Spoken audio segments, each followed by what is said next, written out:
Hello, everyone. Thank you for joining. We aim to speak for 30 minutes and then turn to Q&A. The presentation today will be led by Jerome Stern, our managing partner, and Chris Rosbeck, our CIO. They'll be joined by Katerina and Giles, who I think you may have met before. Please do submit more questions. I'll now hand over to Jerome.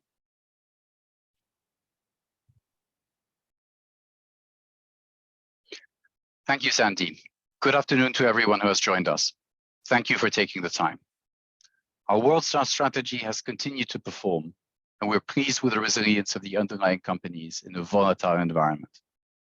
Our firm continues to grow with $1 billion AUM, supported by strong client engagement, continued inflows, despite the ongoing market pressures. About 25% of the firm's AUM are owned by my family and the partners, and the balance by other families, charities, trustees, wealth managers, and institutions. The WorldStar strategy has now crossed its 10-year anniversary with around 900 million in AUM and has delivered results in line with our target return of 8 to 10% per annum or more over the long term. It invests in a concentrated group of 20 to 30 high quality, sustainable, global large cap stocks with enduring competitive advantages and a long runway of growth, selected through our intensive in-house fundamental research. Quality is the defining condition for a stock to be selected, followed by value. ESG is fully integrated into our investment philosophy, and we strongly believe in the correlation between ESG, sustainability, and investment returns. The strategy has been managed by the same team since 2014 and is available through separate managed accounts or through our UCITS fund, which is 3.5 years old. Investors can therefore invest alongside my family in a strategy that has successfully generated strong returns for around 70 years, during which the world experienced wars, high inflation, rising interest rates, oil shocks, numerous financial crises, and more recently, a global pandemic. Current market turbulence has impacted the performance of our WorldStar portfolio. Despite the resilience of the underlying companies, at 30th of September 2022, our fund was down 25% in US dollars. Sorry, 26% in US dollars, below the MSCI World Index, during a brutal quarter for markets encompassing the enduring Russia-Ukraine conflict, alongside approaching peak inflation period and central banks therefore raising interest rates strongly. We're nevertheless pleased to see that on a 5-year view up to the 31st of December 2021, the WorldStar fund has delivered 18.5% per annum CAGR in US dollars, 2.5% ahead of the MSCI World. As long-term investors, we see the current volatility as an opportunity, as valuations of our companies have compressed significantly, driven by multiple compression of more than 30%, and yet most of them continue to report robust trading conditions. Despite the current market volatility, our steadfast conviction remains that quality is the key driver for long-term sustainable performance with solid downside protection. Long-term investors, such as ourselves, contemplate these volatile periods as buying opportunities, and we see smart capital looking to step in as prices decline. Interactions with our clients and prospects demonstrate to us that those investors will firstly focus on quality businesses as they did in the past. Despite the current negativity of headlines, we remain optimistic about the global recovery over the next 2 to 3 years and confident in the ability of our focused portfolio to continue to deliver significant value over time. I will now hand over to Chris. Thank you, Jerome, and welcome everyone to our webinar.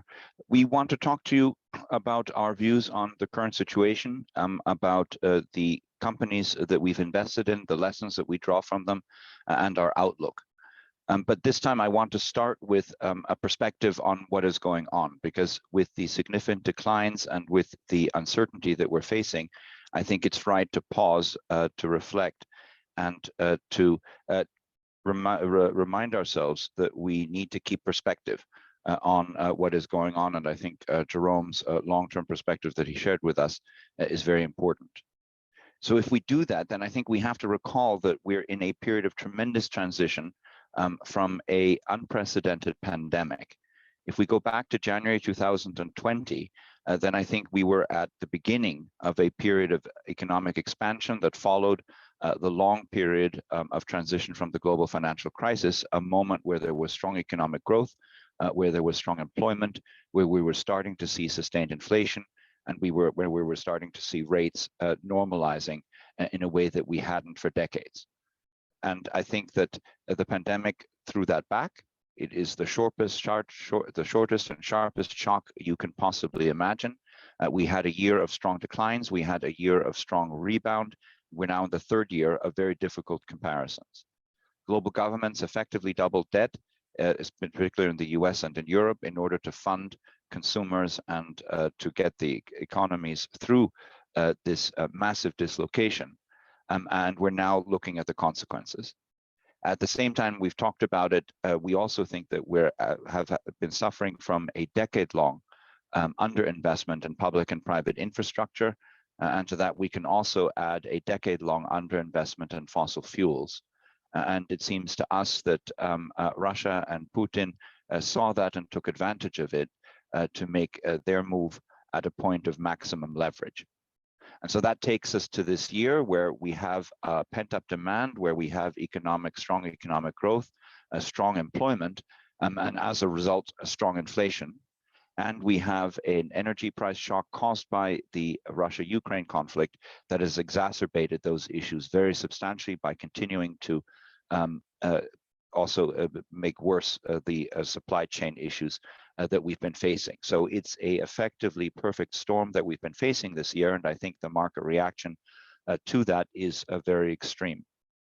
But I think we have to keep that into perspective, because these things can change, and they have fundamental impacts that I think we have to take into account, and that are taking place against the backdrop of the strong economic performance that we're seeing in the US, that we're seeing to some extent in Europe on an underlying basis, and that we may be seeing going forward as well. And the key question is, what is going to happen with these interest rate rises? Is there a risk that the central banks are moving too quickly after perhaps having moved too slowly? Is that going to trigger a significant recession? And in particular, is that going to change consumer behavior as inflation and interest rates and the impact on mortgages is going to impact them? That is a clear risk, but the history is that outcomes tend to be probabilistic. And so our perspective is that we expected a much higher probability of a soft landing, that it will be a reduction in the very significant amount that we're seeing, but more of a balanced picture. And at the same time, we think that if we look at the Russia-Ukraine conflict, it clearly is a very significant issue and an impact that is affecting energy prices, but the situation for that is very different in the US than it is in Europe, and we are going to see supply responses there. And it's also a reminder, and we've just had that here in the UK, that there of course is also an ongoing potential for a systemic risk, and we've seen it in the pension investments that have been impacted by the budget announcement, but it is a healthy reminder that our basic approach of investing in quality, of doing our own research, and of always investing for the long term, but always also trying to keep things as simple, clear, and transparent as we can in terms of our investment has a lot of value, because that way we can assess the risks that we're taking and not take risks that we're and be exposed to the ones that we're not expecting. The result of that is equity valuations are much lower, and that's why we feel that it's in aggregate a time of opportunity. But if we turn to two of the key primary sources of inflation and concern, then we just want to briefly say, both on oil and gas prices and on the labor supply, the US labor market, the inflation, there are signs that they are starting to come off the peaks. You've seen gas futures declining very substantially in Europe, and there's indications that Europe will get through the winter, certainly if it's mild. And there have been massive activities, in particular in Germany, the company that's most exposed to that, to establish an LNG supply, to open up terminals, to get over planning issues that have prevented them, so that there will already be operational gas LNG terminals by Christmas, and more coming on stream in next year. And at the same time, you have US gasoline prices coming off very substantially. And the US shale industry, which has a marginal cost still of around $40 to $45, will lead to a supply response if they thought that those kinds of prices were sustained. The latest news on that is that OPEC is apparently targeting a production cut. We've had some of that before, but while that is certainly not good news in the short term, it also must point to the fact that they're concerned about the sustainability of oil prices. Otherwise, it is hard to see why they would be starting to try to manage that at this point, and the situation can change very quickly if there were some kind of a change in the Russia-Ukraine conflict. And on the US labor market, I think it's also helpful to point out that it is as tight as it's been, with unemployment at 3.7%. That's practically full employment in the US. That is good news. The labor supply has been impacted by the pandemic and by the payments that people have received. We expect that there will be a labor supply response as well as people go back to work. But in particular, the fact that hourly earnings are increasing, that companies are having trouble finding workers, we think in aggregate is because of, for good reasons and not bad. And so again, while it is a source of concern around the period of high inflation and how the Fed and other central banks are going to respond to that, we think it's an underlying positive that is going to, that shows the strength of the underlying economy. And even if we are looking at a second half of this year, and now in particular, a fourth quarter going into Christmas, where there's going to be challenges from the interest rate rises and in particular the mortgage issues that we've been seeing, and the energy prices that are coming through. Again, it's against the backdrop of the strong economic situation and the strong employment. And so therefore, again, I think we have to keep that into perspective, because when these things start to normalize, we may be looking at a situation that is a lot more constructive than is currently priced in for markets. So I think that is our perspective on where we are, and we can talk more about that in the Q&A. I now just want to turn to our usual summary of what we mean by quality and value, in particular for those of you who are joining us for the first time.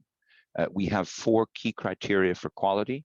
It's a gating condition, so that a company that doesn't fulfill the quality criteria that we're looking for, it can be as cheap as it wants, and we won't buy it. And for us, it's a strong and sustainable competitive position in a good and growing industry, with a management with a track record of value creation, and a balance sheet so strong as to weather any kind of adversity. Sustainability is of tremendous importance to us because, as Jerome said, we believe only companies that are sustainable in the way that they deal with their suppliers, their own resources, their people, and their customers can generate sustainable returns over time.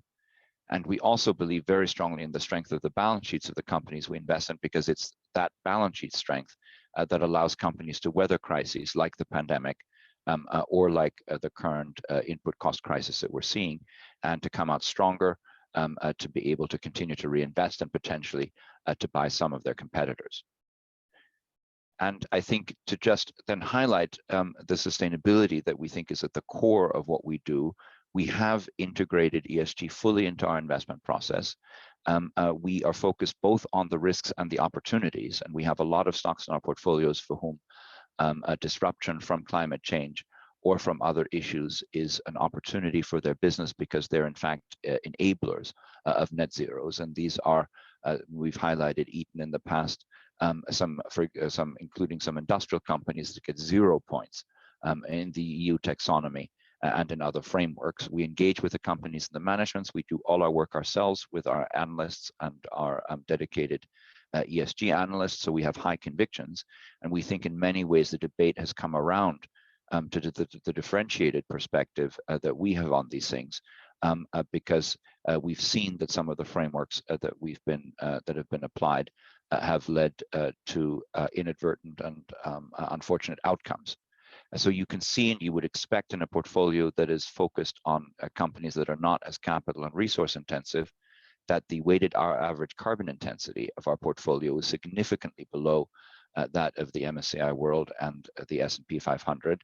We think that's not just good because of lower carbon intensity and therefore less impact, but we also think it's good because these are companies that are not going to be disrupted by what is going on, whereas I think the indices are full of companies that face that kind of disruption risk.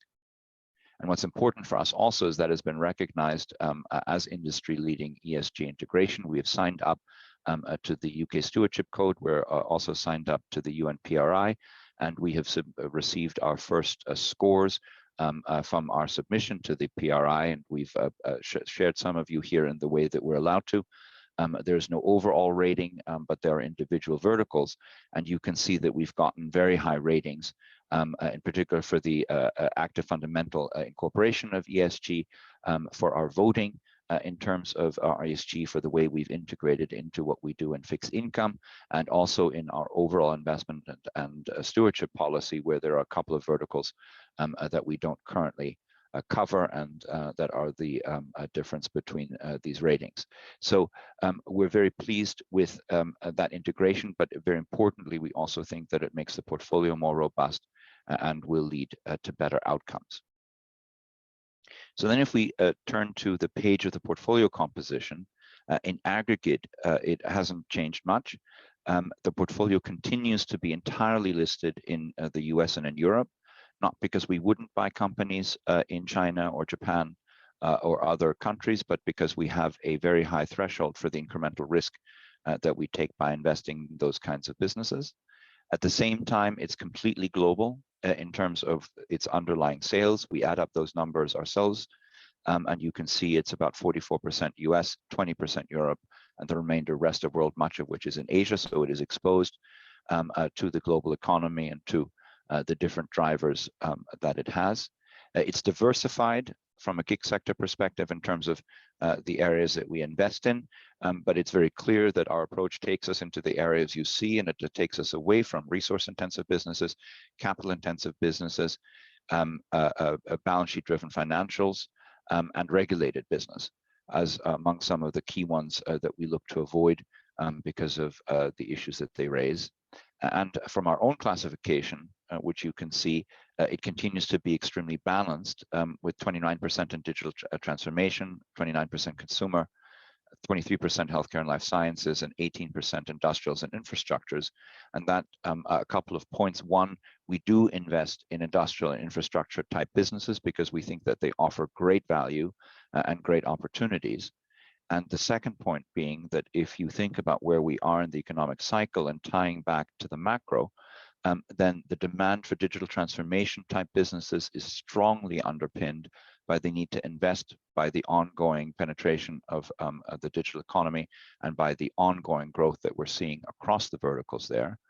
The ongoing demand for healthcare and life sciences is strongly underpinned by the basic demand for those kinds of services, and we invest primarily in life sciences companies, but also by the reopening of hospitals where there is tremendous pent-up demand for operations and for diagnostics that have been postponed because of the use of hospital capacity.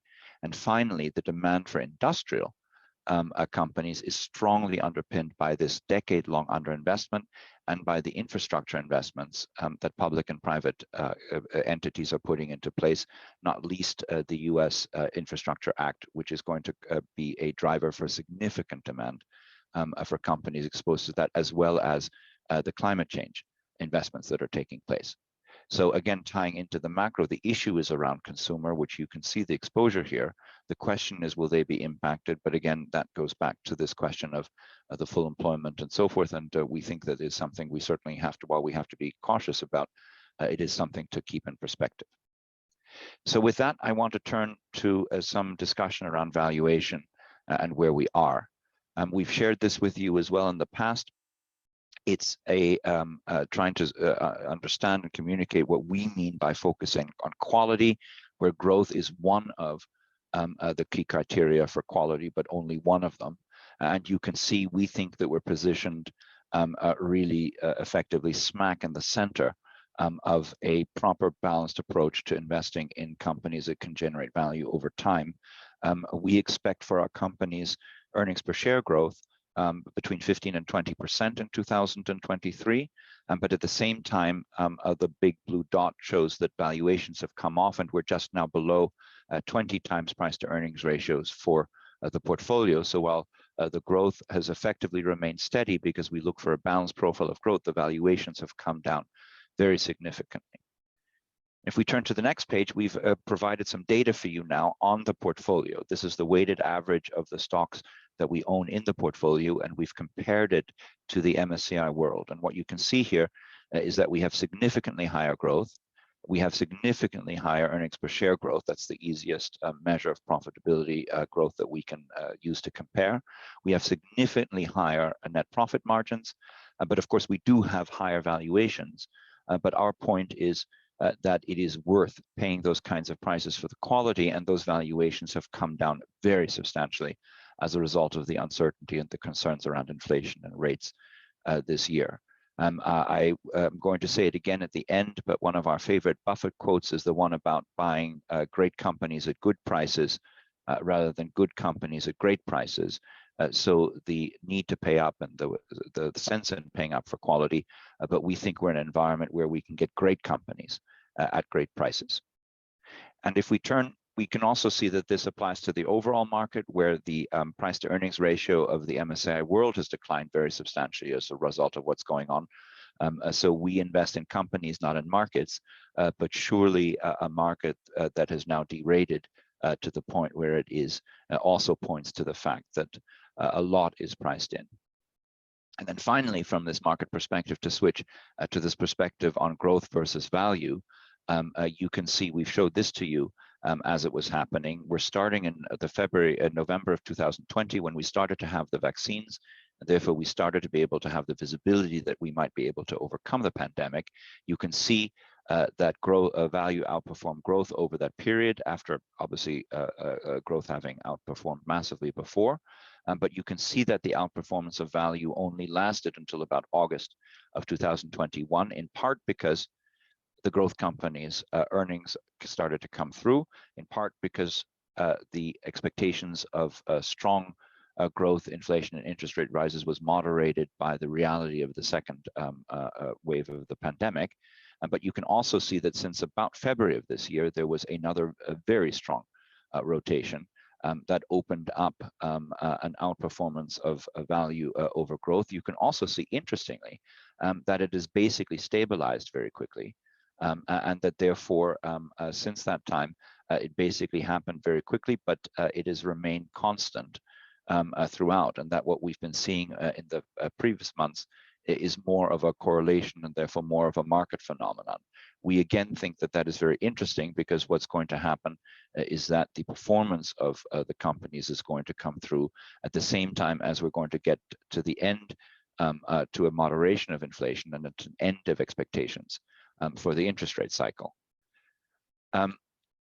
And so with that, at the same time, it opens up opportunities for us that we've looked to take advantage of with these strong declines, both in terms of markets and in terms of where we are in terms of individual stocks. And so we wanted to highlight some of those.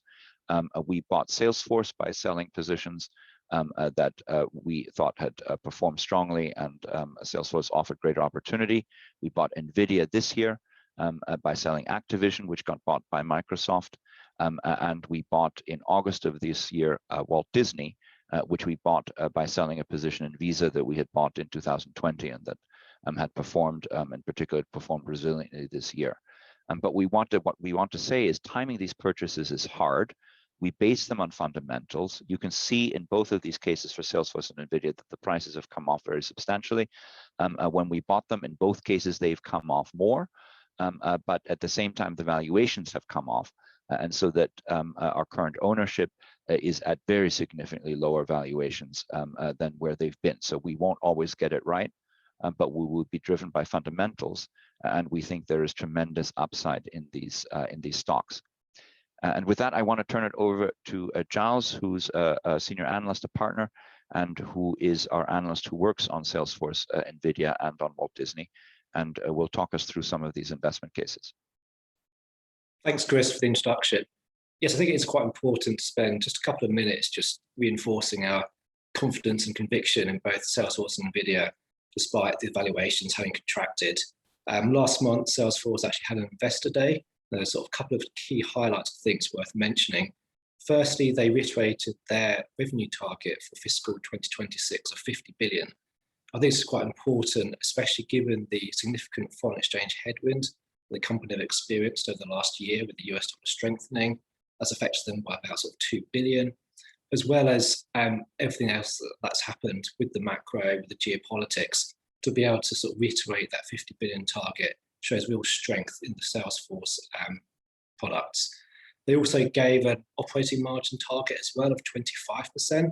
This is very much in line with our thesis that as the company grows with scale, it can also show increasing profitability. This 25% was much higher than sell-side consensus, and we really think this combination of growth and profitability is a real sort of compelling combination, especially at the current valuations here, but yeah, 25 times forward PE multiple.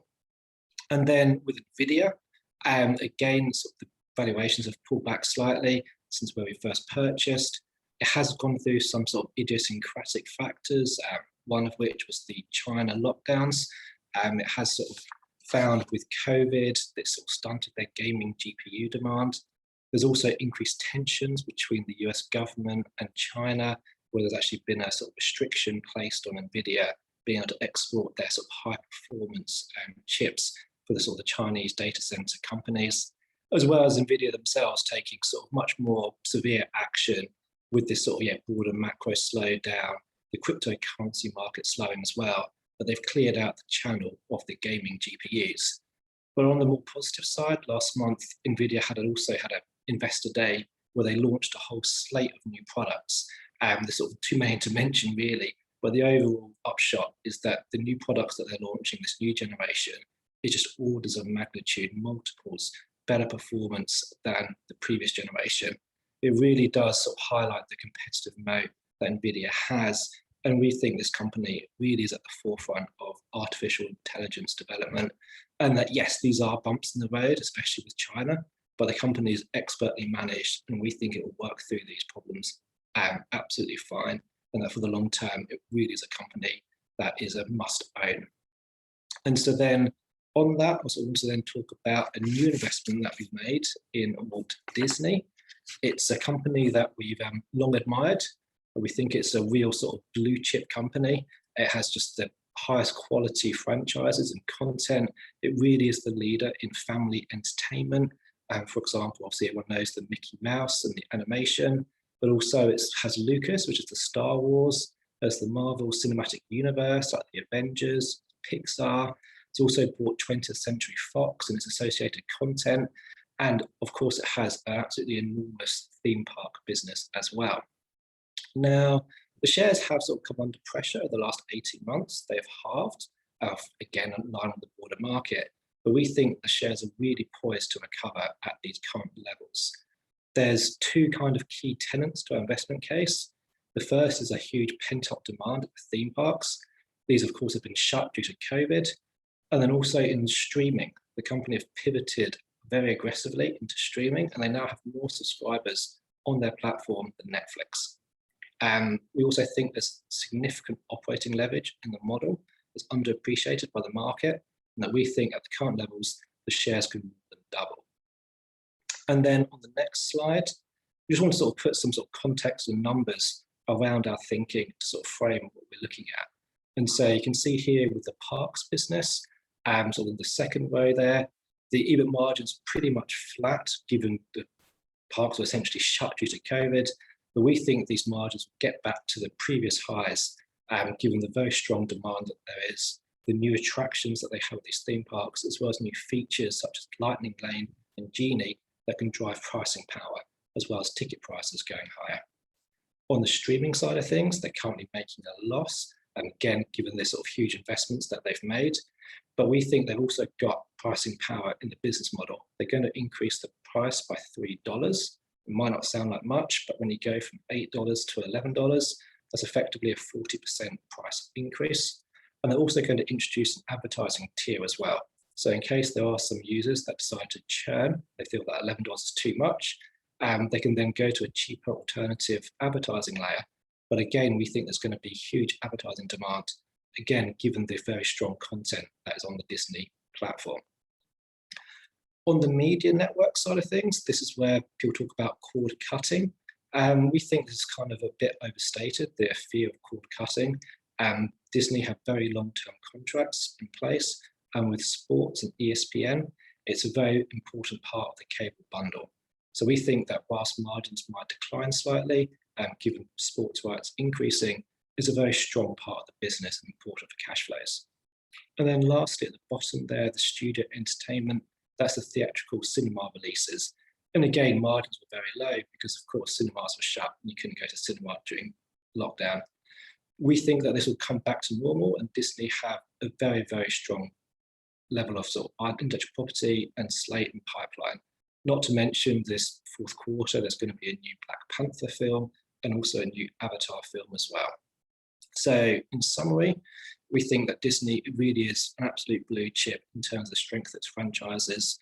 We think that there's underappreciated leverage in the operating model. It's gone through COVID, it's had a tough time. We think it's poised to recover, and especially with shares trading down at these levels at about $100, we think it's an absolutely brilliant opportunity. And with that, I'll pass you back to Chris. Yep, thank you, Charles.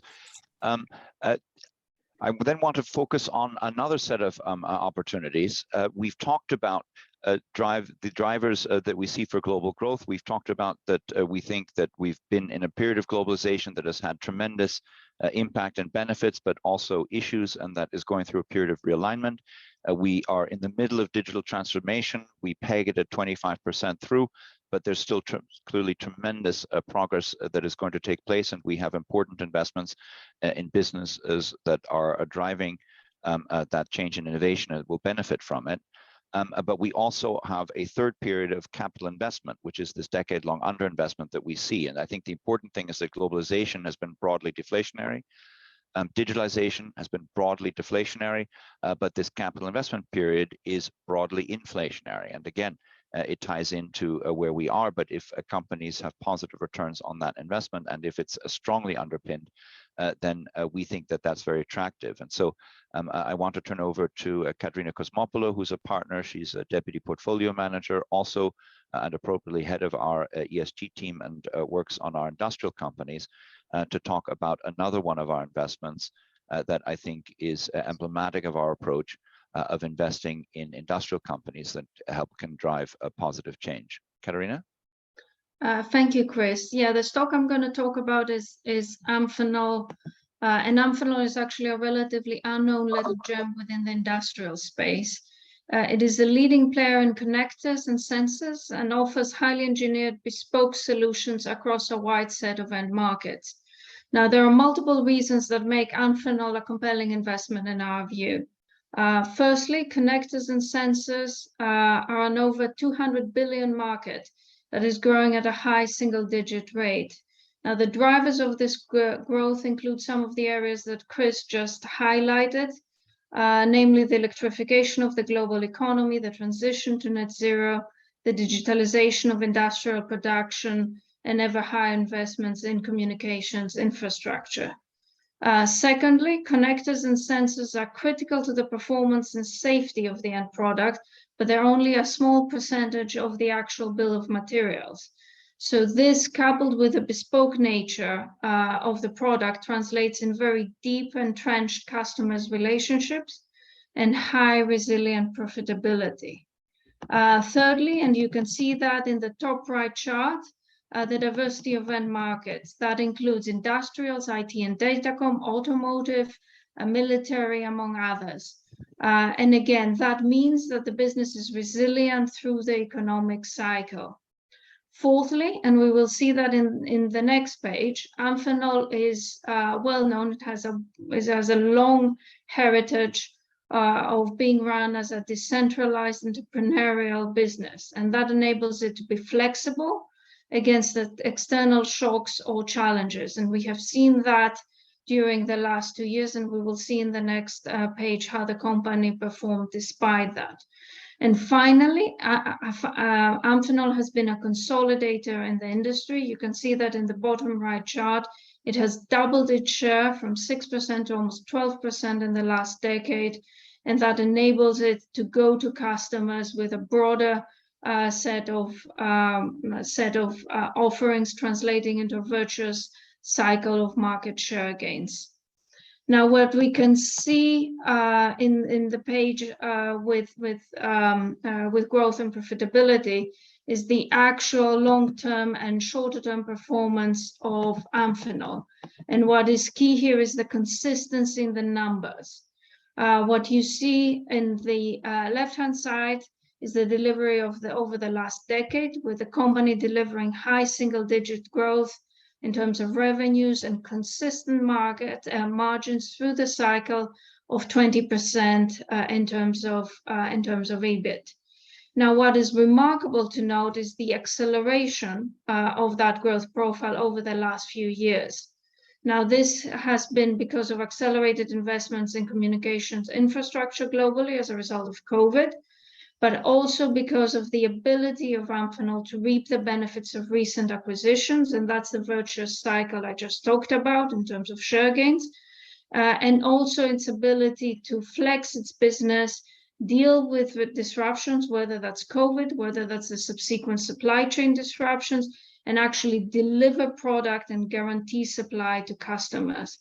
That has further deepened the relationship with those customers. That has translated into share gains, and you can see it.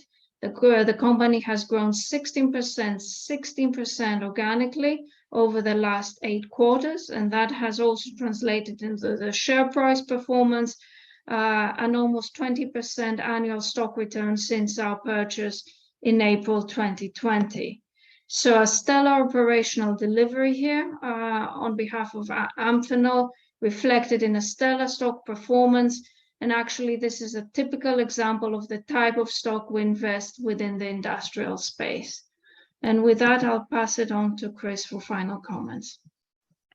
Thank you, Katarina. So I want to tie it together before we go into Q&A by painting this picture around the significant challenges that we're clearly facing at this moment of transition with the inflation and the rate rises, but at the same time, the strong underlying demand. And I hope we've been able to communicate through Giles and Katarina's comments the strength of the underlying businesses that we're investing in. And as they've highlighted, several of them have had important updates that come before the third quarter earnings reports in capital markets days, where they have reiterated the strength of the demand that they're seeing, and therefore still the strong underlying prospects that they're facing. And I think if we put this together, then you can see on the one hand, I want to highlight this chart of 10-year US Treasury to tie back to what I said at the very beginning. Rates were at 3.2% in January of 2020 before the pandemic. They're now at about 3.7%, having come off from a high of 4. If we draw a line through that, and if we acknowledge that we are in an underlying situation of economic growth that is threatened by this transition, the current high inflation that we're seeing, that is a bottleneck, a supply response, and an energy price issue, all of which can and likely will moderate over time, then an environment in which we have 4 to 4.5% interest rates, 4 to 4.5% equity risk premiums, and therefore a normal condition of economic growth, full employment, sensible inflation, and rates that are normal in a way that we've been looking forward to for a long time. We think that is not an environment to be worried about. And the fact that this is the year in which the transition happens is a point of opportunity. And that's why we showed you here as a final point before we go into our Q&A. We've given you the forward price to earnings ratios in multiple terms and the free cash flow yield in percentage terms of our portfolio from September 2020 until today. And you can see the massive derating that has taken place without the earnings having been nearly as impacted, and with great prospects going forward. So the conclusion that I want to leave us with is what I said earlier, which is that it's an opportunity to buy great companies at great prices if for long-term investors who can look at the current environment and to keep the perspective that they need to.